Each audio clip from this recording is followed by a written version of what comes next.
Saludos a todos, queridos amigos de la comunidad Cábala del Reino. El día de ayer, por alguna razón, no tuve equipo para poder hacer una grabación que suelo compartir con ustedes, estando presencialmente con un grupo de discípulos aquí en mi país.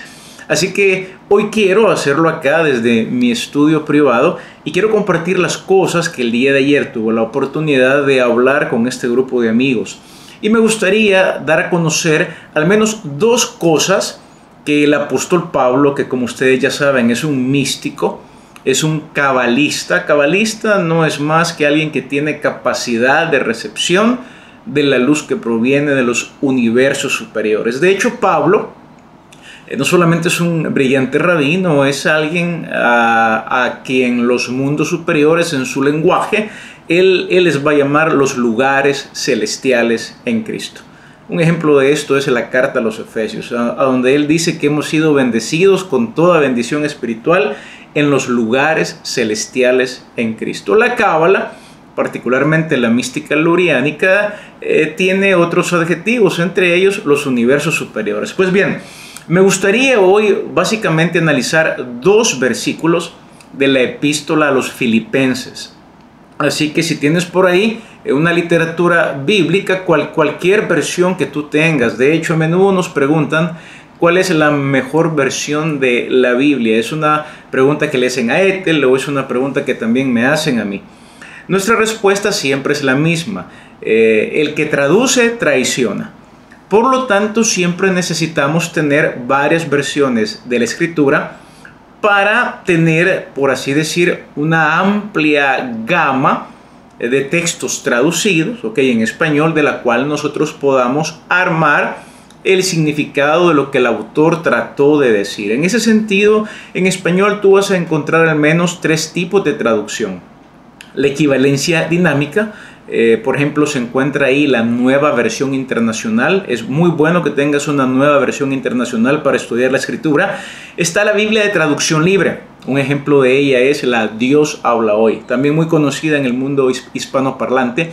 Y otra traducción es la traducción textual. El ejemplo de eso es la Reina Valera y también la Biblia, la versión de las Américas. Así que ahí tú te puedes dar gusto en esas tres categorías. Claro, hay más ejemplos de versiones que caen dentro de esas tres categorías, las cuales tú puedes conseguir. De hecho, el internet facilita que tú puedas estudiar la Biblia en un montón de versiones digitales que también tú puedes ir. Voy entonces a analizar dos versículos de la epístola a Filipenses desde la cábala hebrea, desde la mística hebrea. De hecho, quiero decir algo que la mayoría ya conoce. Cuando Pablo escribe la carta a los Filipenses, él está preso, él está en una prisión. Y es interesante que esta epístola de los Filipenses es una corta epístola y sin embargo habla muchísimo acerca de una palabra hebrea que muchos de ustedes ya conocen. La palabra es gozo. Pablo en esta epístola, él está lleno de mucha alegría. Y la palabra hebrea para gozo es simjá.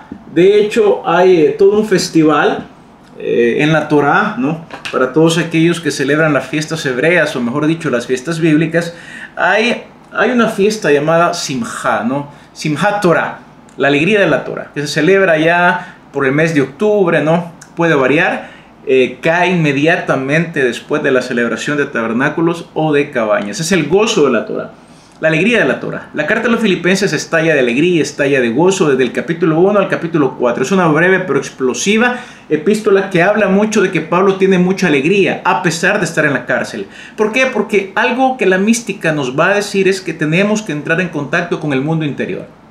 En el mundo interior hay paz, en el mundo interior hay propósito, en tu mundo interior hay sentido, en tu mundo interior tú vas a encontrar a tu maestro, en el mundo interior tú vas a encontrar el famoso shalom, la paz, la plenitud, la completitud, el sentido de tu vida. Por lo tanto, la alegría desde la mística no es algo causal, es decir, yo no estoy feliz porque me va bien, no, estoy feliz porque estoy feliz. Es como los bebés, es como los niños, ¿no? Que están felices sin una razón aparente. Pues Pablo, estando en prisión, tiene gozo, tiene alegría, tiene simjá. De hecho, en Filipenses 4:4 se encuentra aquel famoso versículo que dice: regocijaos en el Señor siempre. Otra vez os digo, regocijaos. De hecho, la simjá es eterna, regocijaos siempre en el Señor. ¿Por qué? Porque son ideas, son vocablos, son palabras, ¿ok? Esta palabra contiene adentro una energía eterna. Y es interesante, ¿por qué razón? Porque si permutamos las letras que forman la palabra Simha, es decir, la palabra Simha se va a formar por una letra Shin, por una Mem y también por una letra Het, ¿no? Simha. Simha. Son las mismas consonantes hebreas que van a formar la palabra, ok, vamos a agarrar por aquí la M, ¿no? Una transliteración de la M, ok, la M le ponemos por aquí una pequeña vocal A, vamos a agarrar la S, ¿no? Haciéndola sonar como una Shin, como la letra Shin, y le vamos a poner acá la vocal I, y nos vamos a jalar la letra G, ¿no? La J, y la vamos a hacer sonar con una A aquí. Podemos ver entonces que Simha, permutada, corresponde a la palabra Mashiach, es decir, el Mesías. Pablo le llama el Cristo, es decir, en griego la palabra es Cristo. Fíjate bien algo. Para Pablo, que está preso, ¿okay? Y está escribiendo la carta a los filipenses, para Pablo, Cristo es gozo. El Mesías es gozo. En Cábala vamos a decir lo siguiente. La función mesiánica es incrementar la alegría. La función mesiánica es incrementar el gozo. Por eso Pablo en Romanos, él va a decir el reino de los cielos, ¿no? En mística nos encanta hablar de Atzilut y del Adán Kadmon. El Adán Kadmon y Atzilut, vibrar en esas frecuencias es vibrar en frecuencias eternas, mesiánicas, de profunda alegría y de profundo gozo. Por eso Luria dijo lo siguiente: solo asciende a los universos superiores quien es feliz. La felicidad es la función mesiánica, es decir, la función mesiánica, mejor dicho, es incrementar tus niveles de gozo interno, que nada tiene que ver con las cosas que pasan afuera. Afuera el mundo se puede estar derrumbando. Afuera tú puedes estar en prisión, pero por dentro tú eres libre. De hecho, hay muchas personas que por fuera pueden ir a donde ellos quieren. Pueden ir a un centro comercial, ellos pueden visitar a sus padres, pueden salir de paseo al mar, al lago, a una montaña, pero aún teniendo libertad externa, por dentro se sienten atrapados. La mística es hermosa y las ideas de la Biblia son pura mística, es decir, las ideas profundas de la Biblia, y el Nuevo Testamento son notas místicas para la Torá, para el Antiguo Testamento, ¿no? Para el Tanaj, como se le conoce en el mundo hebreo, que nos ayudan a entrar en contacto con la energía interior del Mesías, la energía interior del reino. Así que primer comentario que quería hacer ahorita es que ¿quién tiene al Cristo? Bueno, según la Cábala, al Cristo no se le tiene porque voy a una iglesia, al Cristo no lo tengo porque he aceptado a Cristo, al Cristo lo tengo porque soy feliz. ¿Tienes gozo interno? Tienes gozo que no depende de ningún tipo de circunstancia exterior. Tienes gozo a pesar de que no te has sacado la lotería. Tienes gozo a pesar de que tienes problemas con tus hijos. Tienes gozo a pesar de que estás preso. Tienes gozo a pesar de que mañana se te vence el recibo de luz. Tienes gozo a pesar de que tu jefe a menudo te grita. Entonces tienes al Mesías. El gozo, Simha, no es más que las mismas letras que forman la palabra Mashiach permutadas.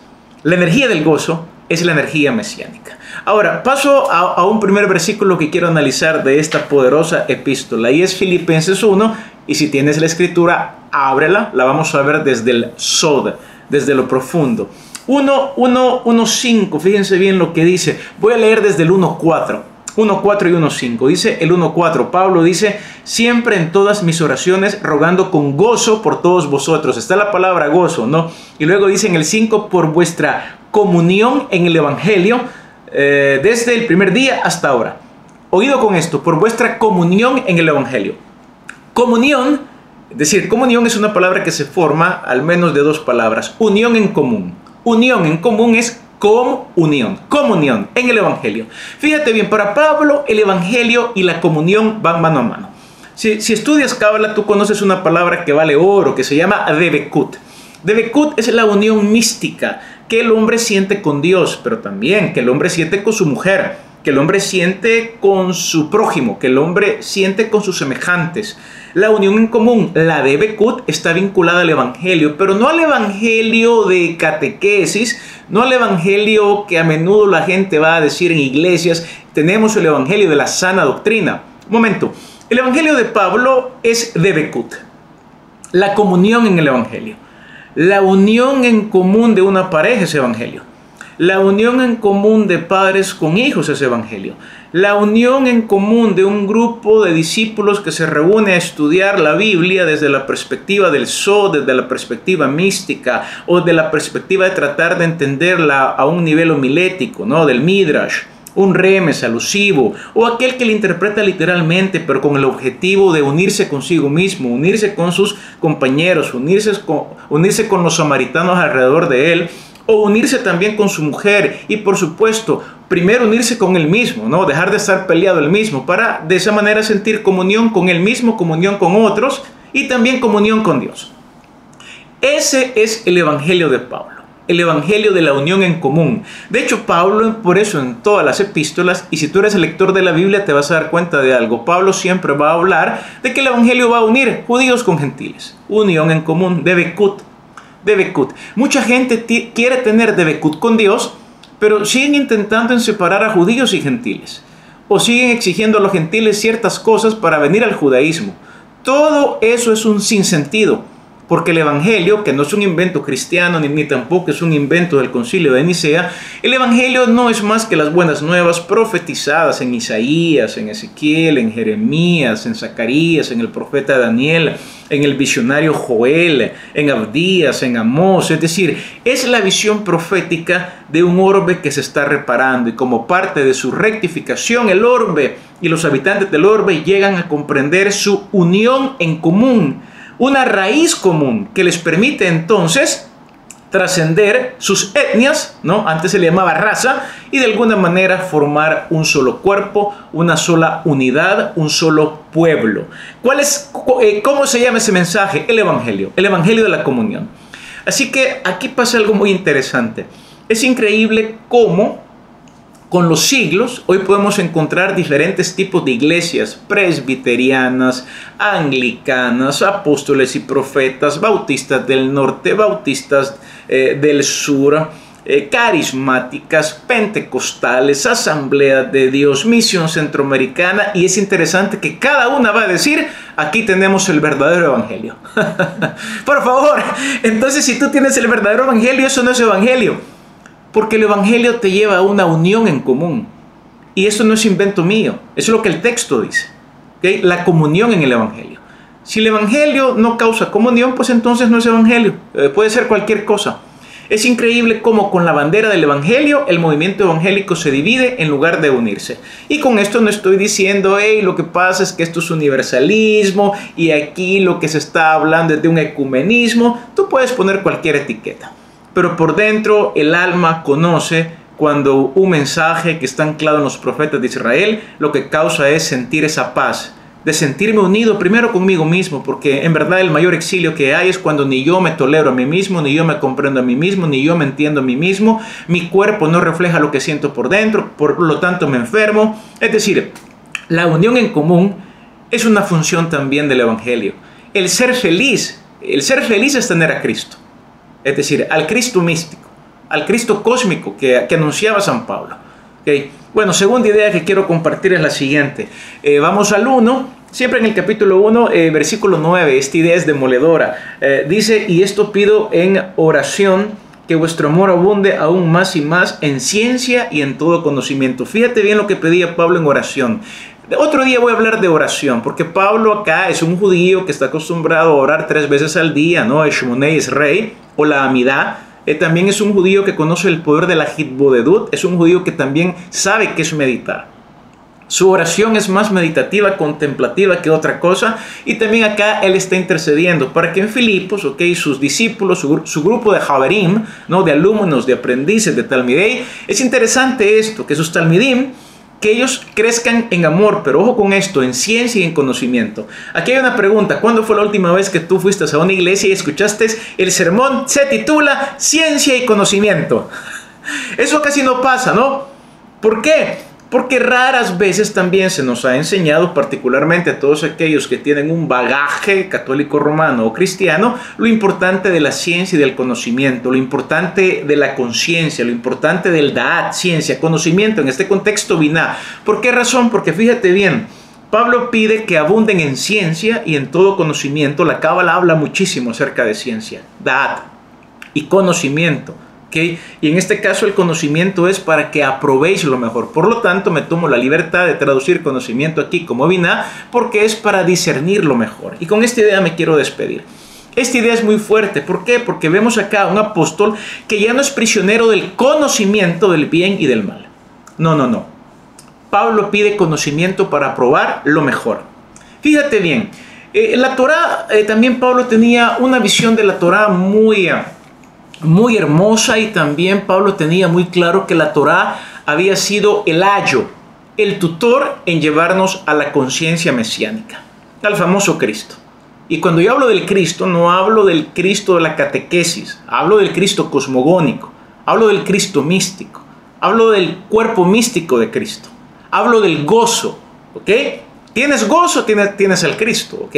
Tengo una vida un poco amargada, pues entonces hay que trabajar un poco para encontrar al Cristo verdadero, si le puedo llamar así, ¿no?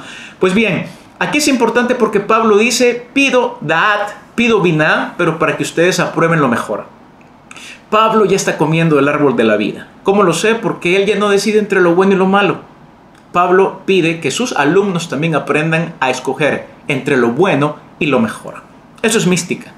Eso es estar comiendo el árbol de la vida eterna. Cuando comenzamos a comer del árbol de la vida eterna, ya no somos prisioneros de esos barrotes que me encierran en un mundo dual, de bueno o malo.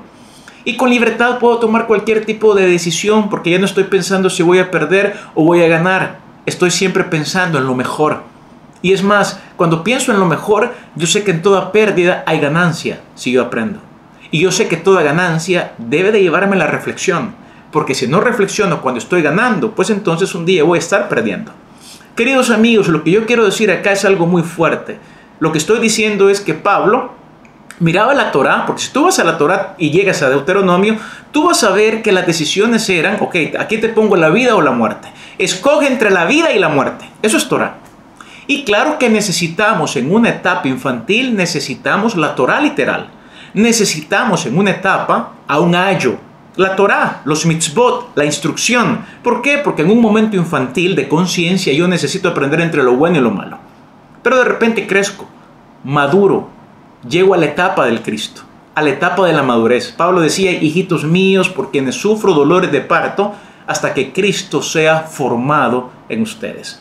Hasta que alcancen un nivel de conciencia mesiánica, de gozo mesiánico, de justicia mesiánica, en la cual yo no escojo entre la vida y la muerte, en la cual, comiendo del árbol de la vida eterna, comienzo a escoger entre lo bueno y lo mejor.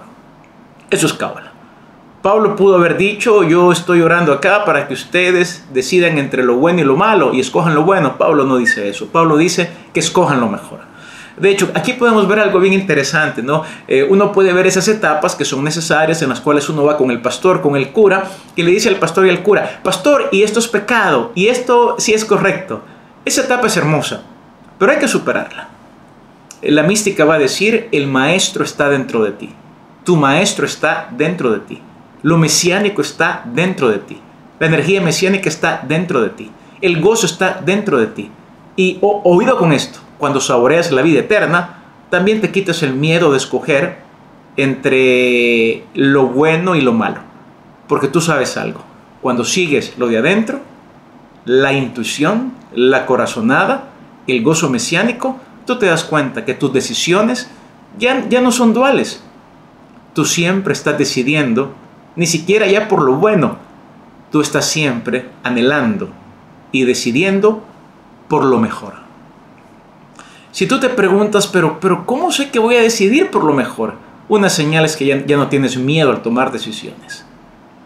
Porque queridos alumnos, queridos amigos de la comunidad Cábala del Reino, el miedo siempre será una señal de cautiverio. Libérate por medio del evangelio místico, que lo que hace es te provee una comunión primero contigo mismo, con otros, con tu mujer, con tus hijos, con tu comunidad, ¿no? De ahí viene comunidad, de comunión con Dios, que está dentro de ti. Y que podamos dar el paso de crecer en Da'at y en una Biná que copula con Jokmah. Copulando con la sabiduría, llega a un tremendo descubrimiento. Mi vida ya no se rige, ok, voy a montar una empresa, o voy a poner un negocio. Tú decides poner un negocio y ya no está la mentalidad, voy a quebrar o voy a ganar. Tu mentalidad es, voy a aprender. Entonces sí, ya estás decidiendo lo que es mejor. Aún comiendo el árbol de la vida siempre estoy decidiendo. Pero ya no entre lo malo y lo bueno, sino entre lo bueno y lo mejor.